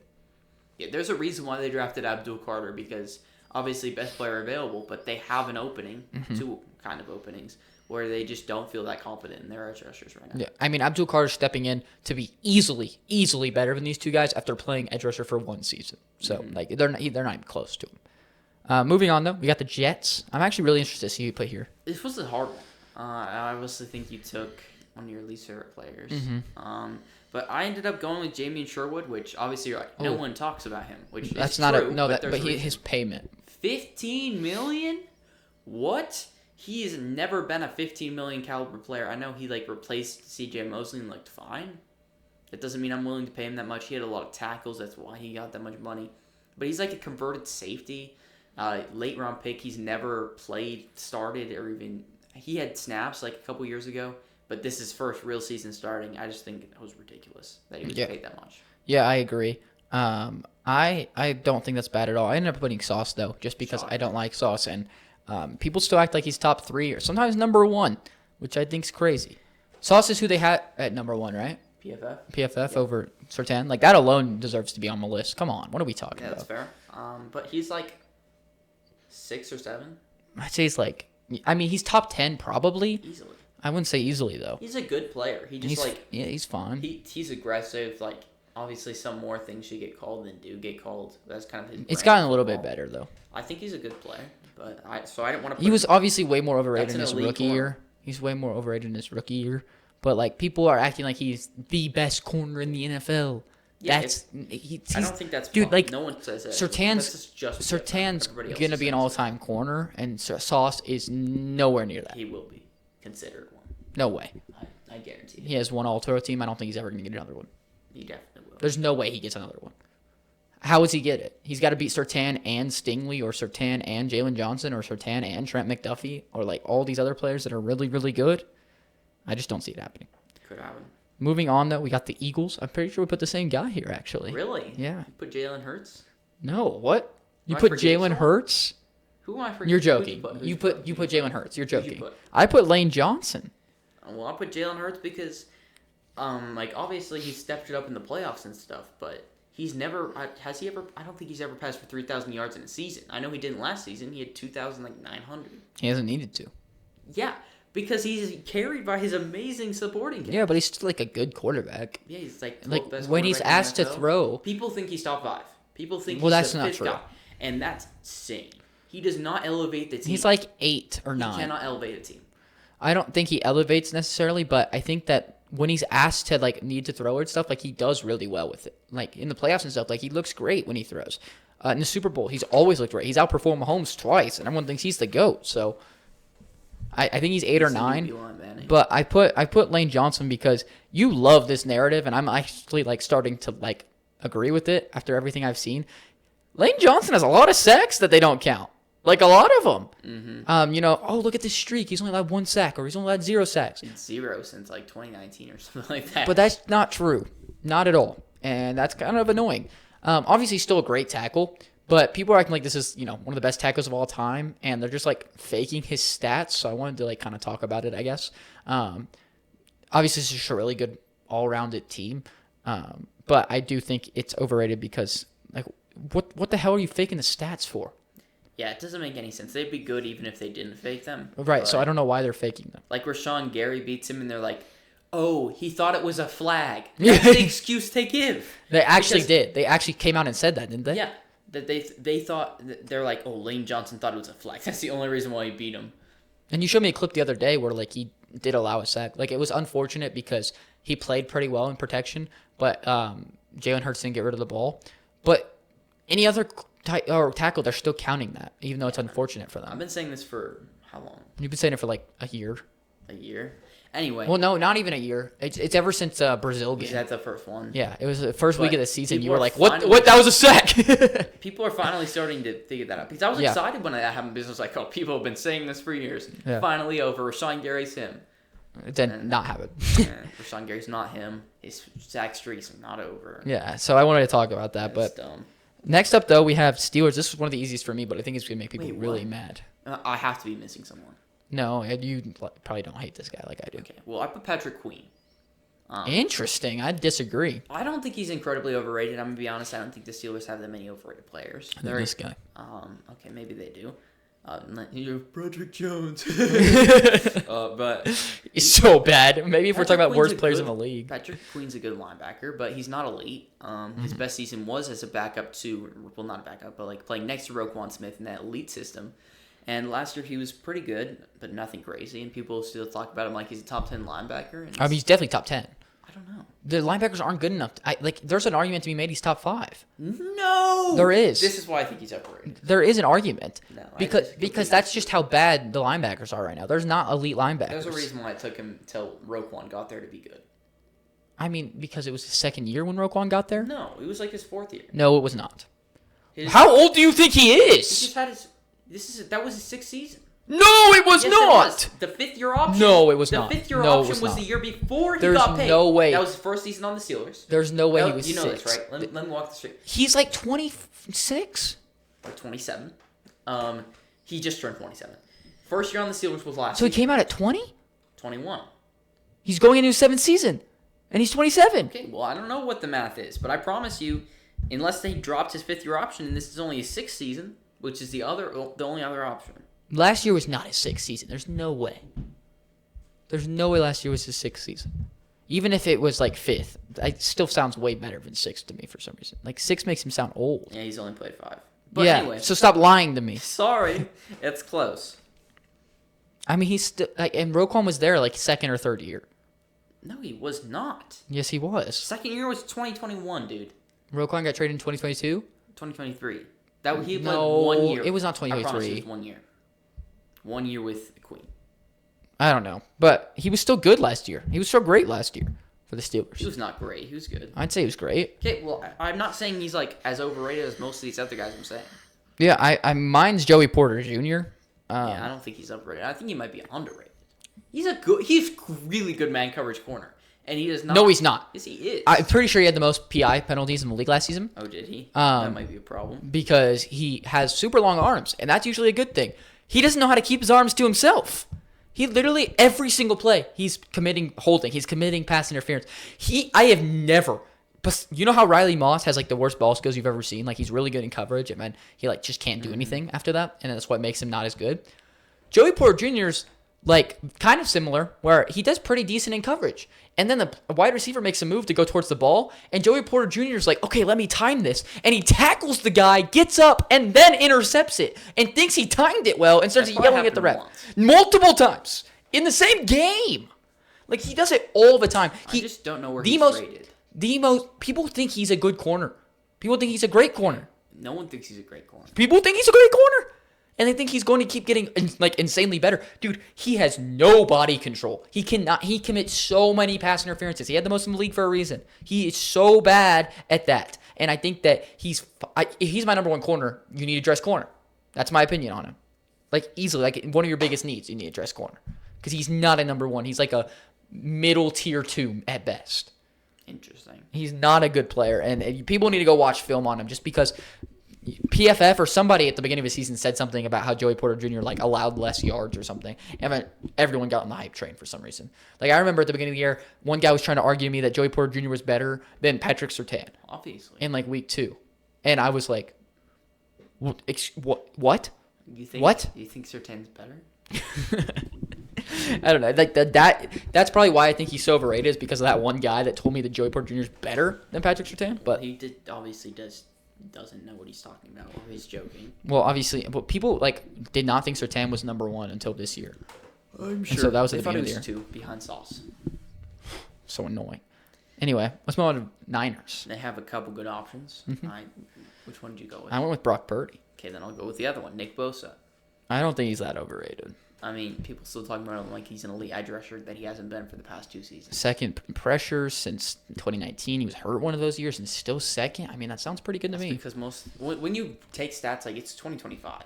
You take stats that are 6 years old, anyone who's good and young is not going to be on that list. Anybody who's drafted after 2019 is not going to be on that list. Okay, so TJ Watt's is below him. Myles Garrett is below him, who are 2 Hall of Fame pass rushers, by the way, guaranteed. Okay, get sacks. What? No one cares about pressures. What? My point is, he's still an elite pass rusher. Saying he's not elite is crazy. Yeah, that's elite. You just said he's not elite. Well, like, he's not like top he's like 5. right outside the top 5. He's not my top 5. Like, he's I like wouldn't even consider him 7 maybe. Like 8, 9. 8? I said 9 too, and you're like 8. 9? I can't name 8 pass rushers better, but no. You've got Garrett, Hutch, Crosby, Watt, and that's it. So he's 5. What's Hendrickson? I don't know. I honestly might take Bosa over Hendrickson. Hendrickson's had one good year. He doesn't even play full-time edge. He does. I don't know why you get this idea. He can play linebacker. Yeah, but he plays when they put him at linebacker, they are stupid. They run a lot of sets with it. No.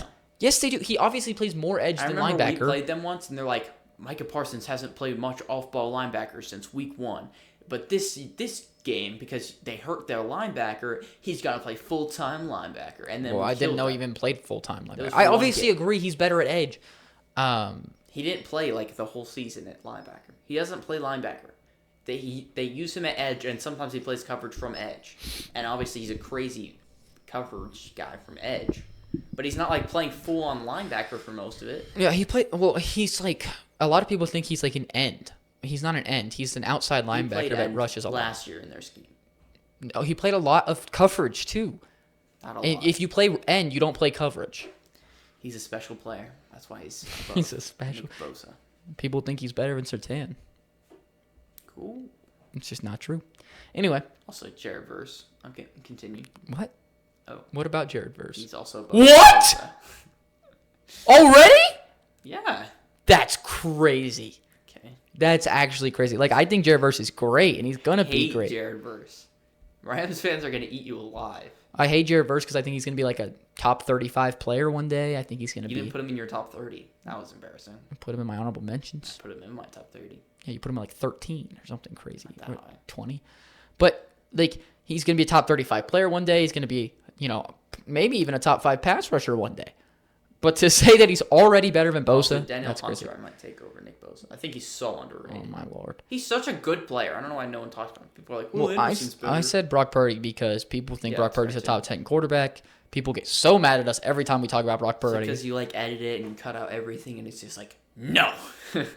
That's what you told. That's what you said. Yeah, that's true. That's all you said was no, cut. Yeah, but he's a good player, like a fine player, but not great. Yeah, Does not elevate. When you talent. think of average, you think of Brock Purdy, but he's even below average because there's a lot of average in the league, and he's worse than them. But like he's like the definition of like an average quarterback, if that makes any sense. But I think he's still worse than the 16th best quarterback. So just very overrated. Moving on though to the Seahawks.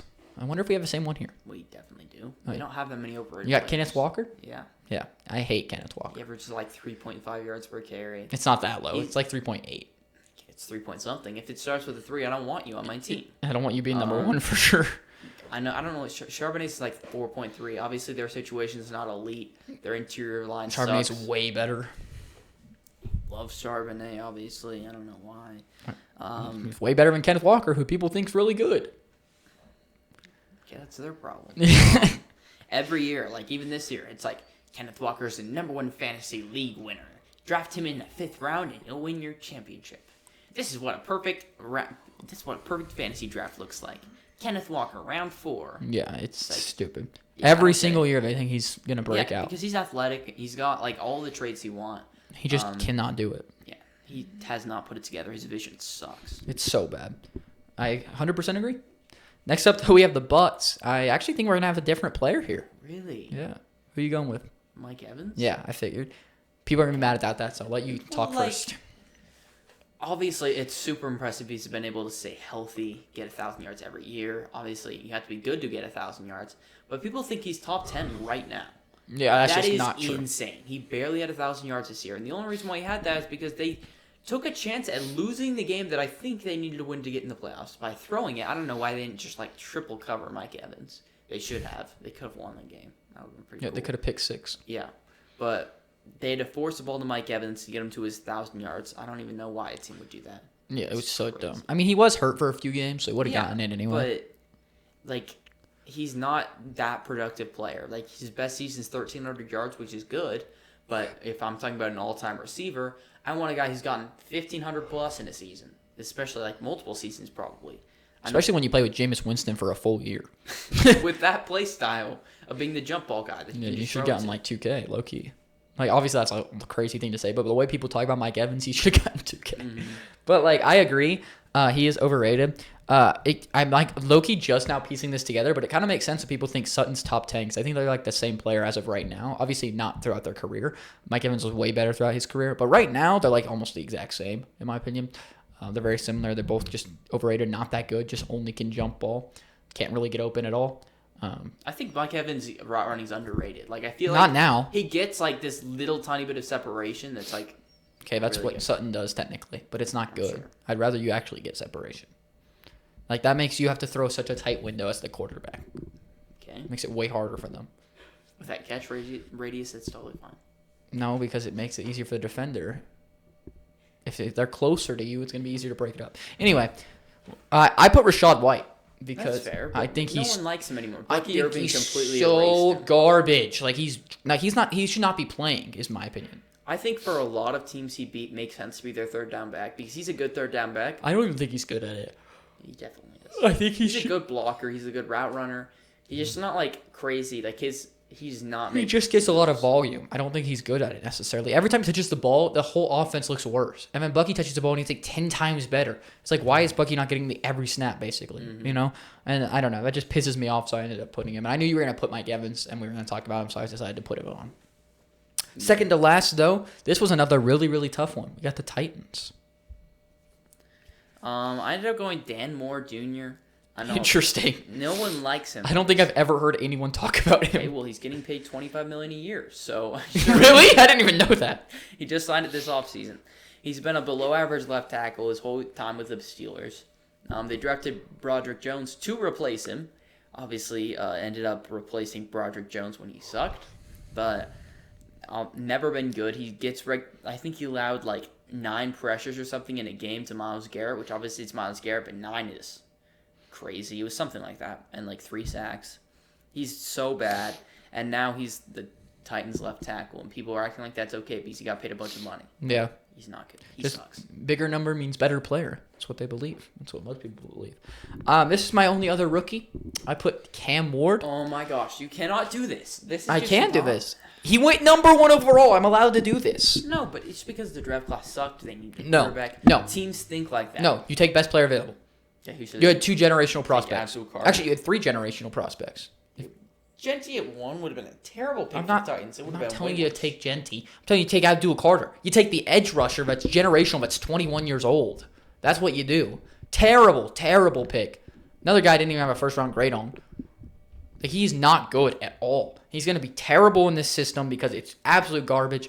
I do not like the player at all. I don't know why people are so obsessed with him. Like, Kurt Benkert is like, he has a man crush on the guy. I've never seen so much aura before.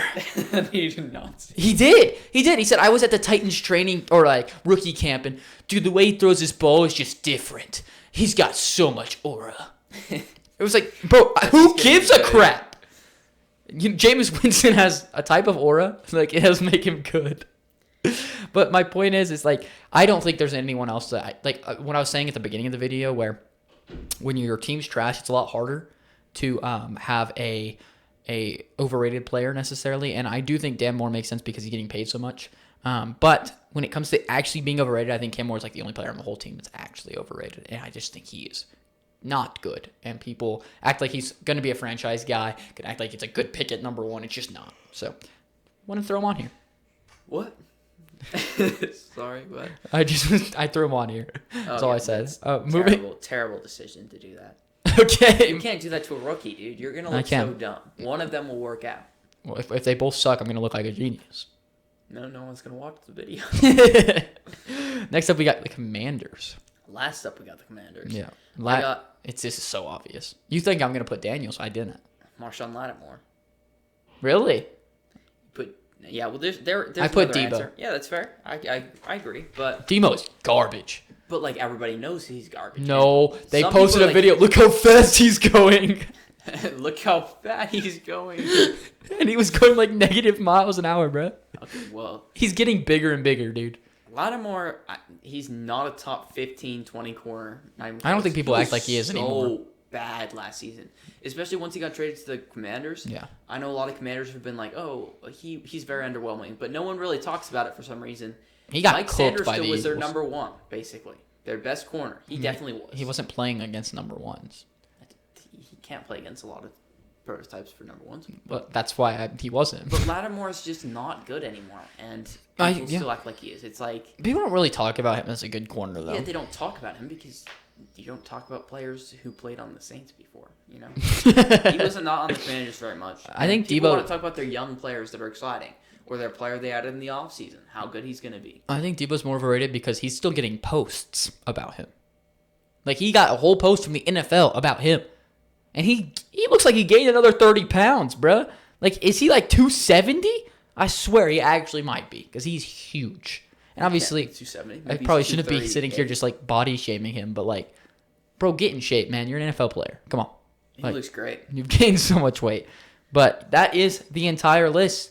Let us know what we got wrong, who we missed, who you think the most overrated player on the entire list is down in the comments below. Make sure you subscribe, like the video so you don't miss out on future videos, and have a good one.